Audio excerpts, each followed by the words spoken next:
Because these days, this has become so common that people even buy their groceries on credit card. Little things we want to pay with the credit card. Why? Because, the money won't automatically go away from our bank account, and then we can pay the minimum whenever the bill is due, and then the next month, again, we'll pay the minimum, and then all of a sudden, what happens? A person gets shocked by a delayed payment, and then an interest charge. Astaghfirullah. Or what happens? A person realizes that the credit card bill is way more than what they can afford to pay. So this is a very bad habit, a very dangerous habit that a lot of people have developed, that everything they will buy on credit. And if you have a system of, automatic bill payments, that's okay. But even then, if Allah subhanahu wa ta'ala has given you wealth and it's just sitting in your bank account, use that. And when you will use your money to spend on your needs, the needs of your family, this is not a waste. You are being rewarded for it. Because sometimes the temptation is that if I use the credit card, then I'm going to get certain points, right? And with those points, I can buy or I can have such and such privileges. You know what? It's possible that you don't even use those privileges. For example, some people get travel-related privileges.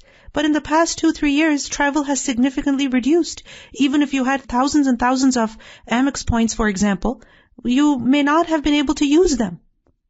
And remember, if a certain privilege is written for you, you will receive it. And the best privilege is that you get rewarded for the groceries that you buy even, for paying for your children's tuition, for buying clothes for yourself, your family, and all of these matters. So pay from the money that you have and earn the reward of sadaqah, earn the reward of charity. That is the best bonus that you can get. The best points reward system that you can have. And the constant use of the credit card, literally, it is a trap. It is a trap. Because you get caught in a cycle, and before even you know it, you have a huge loan now on your head that you have to pay off. You're not able to save any money. You're not able to have barakah in your money. Because with that sudden interest charge, because you missed a payment, what will happen? Now your money is no longer pure. And we learn in the Quran that يَمْحَقُ اللَّهُ الرِّبَى, that Allah subhanahu wa ta'ala destroys riba. Meaning the money that has riba in it, that money, that wealth will have no barakah whatsoever, no blessing. In fact, it will be a means of hardship, loss, difficulty, a burden for a person. So, yes, in many places, having a credit card is a must. So, for example, without a credit card, maybe you cannot make certain purchases. Maybe you are not able to rent a car. Maybe you're not even able to rent a house because you need a good credit history. All of that is understandable. But at the same time, please don't get caught in the trap of purchasing everything on credit, buying everything on credit, because, before you know it, you could be in a lot of trouble. The Prophet ﷺ said that do not put yourselves in fear after having been in security. The companions asked, how is that, O Prophet ﷺ? And he said, debt. Subhanallah. You are living a debt-free life, you are living within your means, and you are living in security. So for example, you have a certain amount of money you make every month, and you know that this much money goes in rent, this much money goes in bills, this much money goes in groceries and things like that, this much money I get to save. So you budget. But then what happens when you take a loan? When you start buying things on credit, for instance, you put yourself in fear. You put yourself in fear. There's a certain level of anxiety. You keep checking, when is the credit card bill due? Do I have enough to pay off this bill? Do I have enough to pay off this debt? Likewise, if a person borrows a huge amount of money to purchase a house on credit or on mortgage, for example, again, they're putting themselves in fear.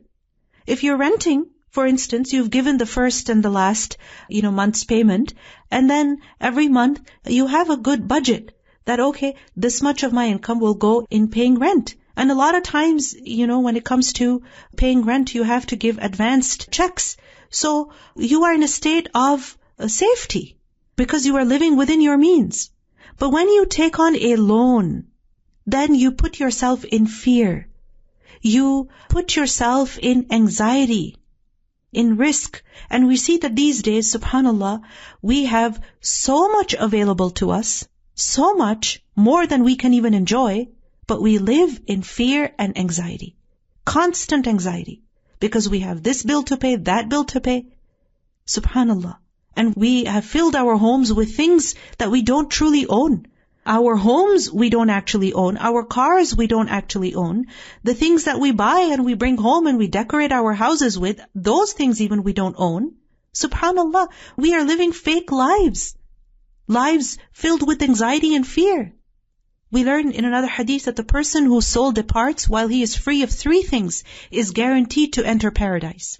What are these 3 things? Arrogance, debt, and deceit in the matter of public treasury. So pride, if it is in the heart of a person, paradise is not guaranteed to them. Likewise, if a person dies while they have debts to pay off, again, Jannah is not guaranteed for them. And if a person has been treacherous with regard to public treasury, then again, paradise is not guaranteed to them. So don't make it a habit that you're constantly borrowing or living a life in which you are just living off of debt. Learn to live within your means. In another hadith, we learned that Allah is with the borrower until he pays off his debt, so long as the loan is not for something that Allah dislikes. So yes, it is permissible to take a loan. It's not haram. It's not disliked. You are allowed to take a loan. Like I mentioned, it is something permissible. In certain situations, it can even be praiseworthy. It is rewardable. But it should not be the money that you borrow should not be for something that Allah dislikes. Because if it is for something that Allah dislikes, then you will not have the help of Allah in paying off that loan. If it is for something that Allah likes, then Allah is on your side. He will help you pay it off. So for example, if you borrow money so that you can pay for your children's tuition, and then you are, striving to pay it off, you have the help of Allah. But if you borrow some money, okay, for example, you purchase something on credit, like for example, new furniture in your living room, okay, fancy, expensive furniture, which is way beyond your means, and the only goal over there is to impress the guests, alright, then this is not correct. But if, for example, you need some furniture because, for instance, you have an elderly person at home who needs to sit in a place that is comfortable for them, and then you buy furniture that, okay, fine, you're buying it on delayed payment with no interest, and you know that it is possible for you to pay it off. For example, every month you have to pay 200, 300, and within a year you'll have it paid off. It seems reasonable, feasible, then that is fine. Because you bought it for a good purpose, a good objective. But if the niyyah is to show off, if the intention is to boast and to show to people that, oh, I am so wealthy and look at my house, look at my skills, then you don't have the help of Allah in paying off that loan. It is also permissible to borrow money in order to help fulfill someone else's need. For example, we learned that Bilal radiallahu anhu, when he was asked about the financial position of the Prophet ﷺ, he said that I was the one who managed the wealth of the Prophet ﷺ on his behalf.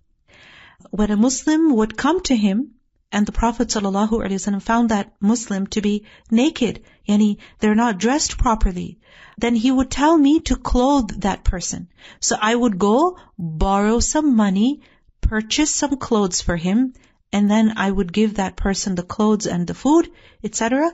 And the Prophet ﷺ would later pay off that loan. So there were times when the Prophet ﷺ would borrow money, alright, buy things on credit, of course halal loan. Why? In order to fulfill someone else's need. Because you see, for example, there could be someone in your family, among your acquaintances, maybe your own children, whose situation is such that nobody is going to lend them money because they don't have any credit history, for instance, right? So they need a guarantor, someone who will guarantee that the rent will be paid, etc. So you should help in such matters. You should help in such matters. And you will be rewarded for it. And this is the sunnah of the Prophet ﷺ. Now when it comes to borrowing money, taking a loan, whatever that loan may be, it could be in the form of cash or kind. Remember that it is essential, it is a condition in fact, that the term should be specified. Meaning there should be an agreed upon term that okay, so and so is lending this much to so and so for 5 months, for 1 year, for 3 years, 5 years. The ajalim musamma, the specified term, should be agreed upon and it should be known and clear to both parties. And it is better to write the transaction. Okay? To have it in writing, because Allah subhanahu wa ta'ala says, فَاكْتُبُوهُ. And this is an amr of istihbab, yani it is recommended that you write it. Because when it's written, then in the future, there will be no arguments. Because sometimes it happens that, you say something, you agree to do something, and then you completely forget.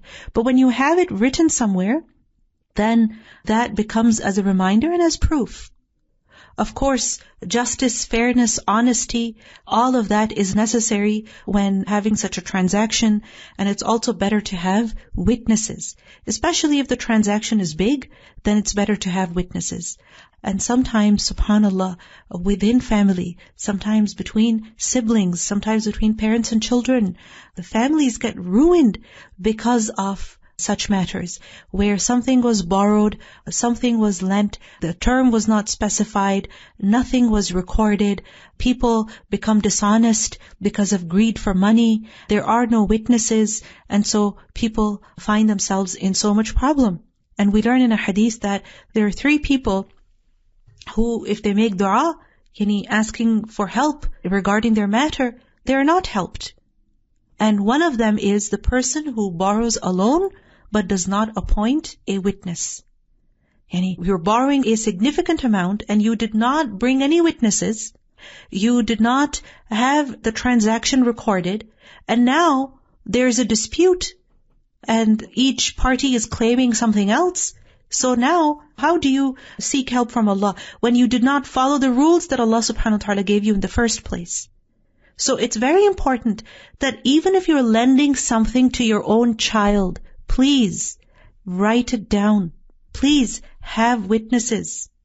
If you are lending, even for example, jewelry to your daughter-in-law at the time of, her wedding, for instance, then please make it very clear that this is lending, not gifting.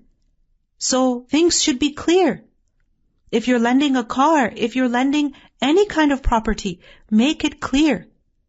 Don't say, yeah, this is your own, of course, everything of mine belongs to you, take whatever you wish. And then after a few days, now you start talking bad about that person. Oh, they've borrowed this and they've never returned it to me.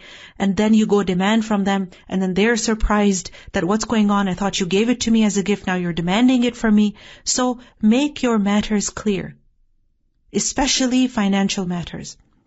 We learned in a hadith that a man came to the Prophet ﷺ demanding his debts, and that man behaved very rudely. So the companions of the Prophet ﷺ, they were angry at that man, that how dare you speak to the Prophet ﷺ like that? But the Prophet ﷺ said to them, leave him, because the creditor has the right to speak. If he's demanding his wealth harshly from me, then he has the right to do that. So, for example, if you have lent something to someone and now they're not giving it back, you are allowed to use harshness in demanding your property back.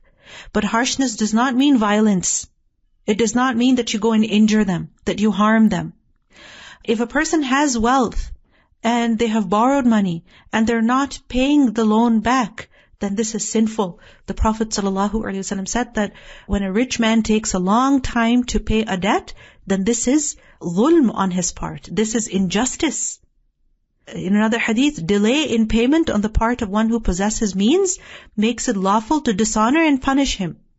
And Ibn Mubarak explained that dishonor means that he may be spoken to roughly, and punish means that he may be imprisoned for it.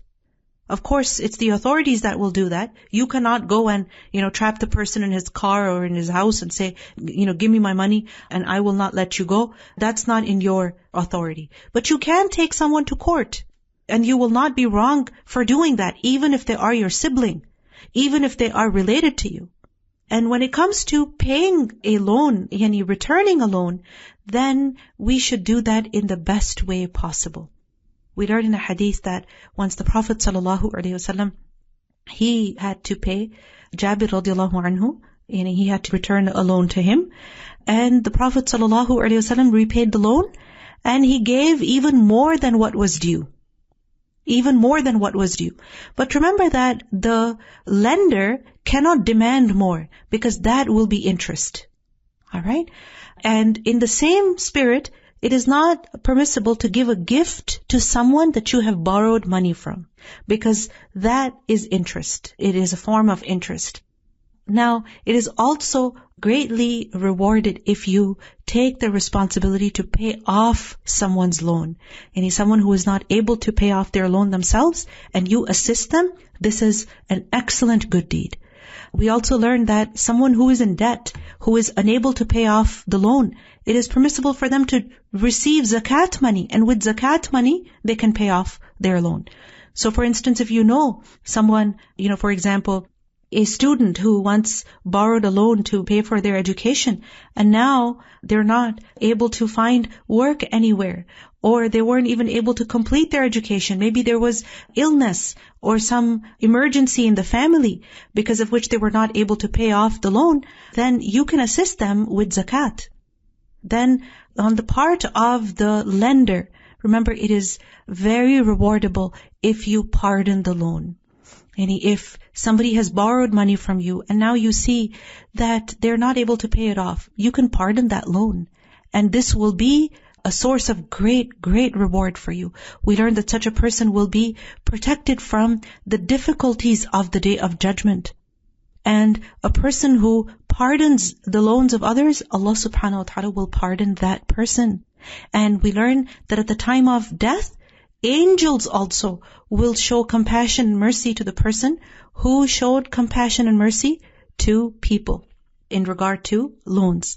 Also, we learn that whoever grants respite to a poor person or alleviates it for him, meaning extends the term or pardons the loan completely, then Allah subhanahu wa ta'ala will shade him on the Day of Judgment under His throne. Allahu Akbar. What an honor. Now, when it comes to paying off a loan, of course we use the means that Allah subhanahu wa ta'ala has provided to us, and we must also make dua to Allah, that Ya Allah, you help me. We should not take this matter lightly, because if a person dies and they owe debts, then we learn that even if a person dies as a martyr, everything will be forgiven except for the debt. Subhanallah. We learn that any person who takes a loan, having resolved not to pay it back, will meet Allah as a thief. Astaghfirullah. So be very careful regarding this matter. Don't take it lightly, that you borrow and then you don't return. No, have the intention to return. The Prophet ﷺ said, whoever dies owing a dinar or a dirham, that's a very small amount, it will be paid back from his good deeds. And on the Day of Judgment, you will not be able to pay back with dinar or dirham. You will only be able to pay back with your good deeds. Now, Allah subhanahu wa ta'ala tells us in the Quran that وَاعْتَصِمُوا بِاللَّهِ هُوَ مَوْلَاكُمْ. Hold on to Allah, Allah is your protector. We learn in a story that Zubair radiallahu anhu, before he passed away, he told his son that pay off my debt. And if you have any trouble paying off my debt, then appeal to my master to help you. So his son did not understand that who is your master? He said, Allah.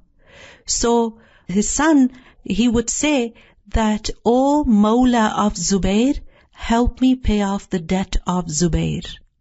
And his son said that every time that he would make this dua, Allah subhanahu wa ta'ala would help him pay it off. So this is something that you can also say, that when you have a debt to pay off, or somebody in the family whose debt now you have to take care of, make this dua, that, O my Mawla, help me pay off my debt. O my protector, help me pay off my debt.